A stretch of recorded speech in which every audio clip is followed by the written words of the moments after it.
Eta bi emakumeek eutzita altzatzen zen. Nekez, samarik handienak, berak balu bezala. Ateraino eramaten utzi, han biak ondotik bidali eta bere kabuz egiten zuen aurrera, amak josteko tresnak eta arrebak idazluma berehala uzten zuen bitartean, aitaren atzetik korrika joateko eta laguntzen jarraitzeko. Lanez leher gaiztu egindako familia hartan nor zuen astirik ezinbestekoa zena baino gehiago arduratzeko Gregorrez. Etxeko aurrekontua are gehiago murriztu zen. Neskamea kalera bidali zuten.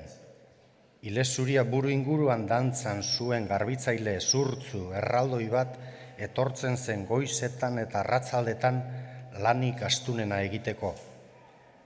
Josteko lan ugaria ez ezik beste guztia ere amaren gain zijoan. Are gehiago familiaren hainbat bitzi, amak eta arrebak irteretan eta ospakizunetan posarren janzten zituztenak, zenbatean saldu ziren jakin zuen Gregorrek gaueko elkarrizketa haietako batean. Kexarik handiena zen, baina, oraingo egoeran, handiegia zuten etxe bizitza hartatik ezin zirela joan, ezpaitzegoen Gregor leku saldatzeko modurik.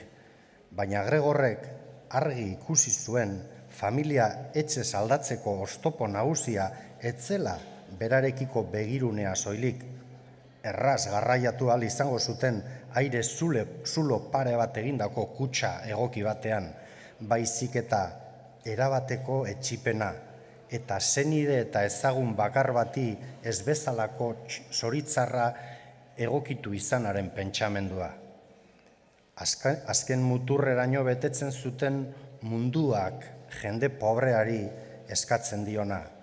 Aitak bankuko langile zumei gosaria eraman, amak besteren arropak garbitu, arreba batera eta bestera lasterka ibili bezeroen aginduen mende, baina familiak ez zuen indarrik beste ezertarako.